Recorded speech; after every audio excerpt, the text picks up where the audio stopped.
Karma's a funny thing, man. If you hope some family gets kicked out of their house and then it happens to you down the road, it's hard for me to feel sorry for anybody that wishes that upon anybody else.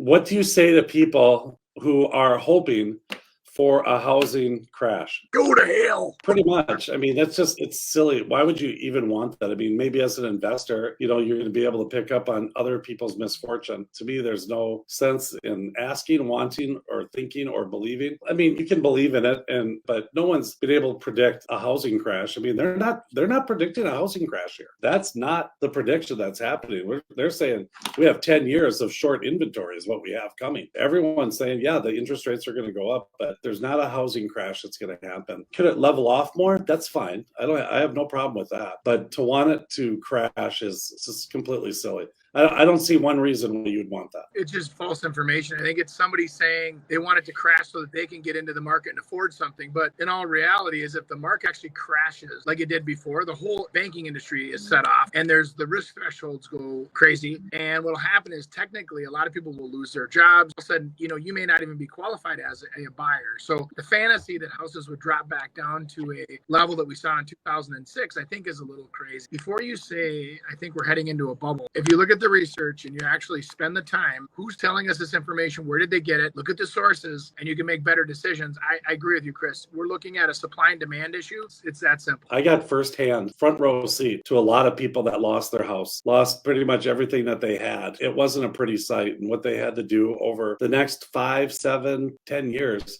to be able to get back to some sort of normalcy. I did a class in high school. I used to, a now retired teacher had a class where he had this real estate segment. And I would come in, talk about real estate. And the one part that there was really kind of excited about was the whole foreclosure thing and how it worked. And I can't tell you how many times I'd have kids come up to me and thank me because they knew they were losing their house, but they didn't know when they were going to get kicked out. I mean, it was really sad. I actually sold a house to a kid that was in that class. His parents were getting foreclosed on because he remembered that whole thing and when we talked about it. But so yeah, don't be hoping for a housing crash. The other thing is you've heard the analogy, how strong men make good times, good times make weak men, that kind of a concept. And I think when we went through some of those tough times, there was a lot of kids observing their parents struggling and going through financial situations that they never wanted to put them or their families into. That is one of the weird gifts of that time, was that now you have a lot of millennials that are really smart and really protective with their money. And even the Gen Z buyers that are coming up, the young and under the 25 range, those guys and gals that are out there looking to buy houses are the same way. They're putting big deposits or they're being very frugal with their money in a good way. And I think that you got a generation of good people coming up that are solid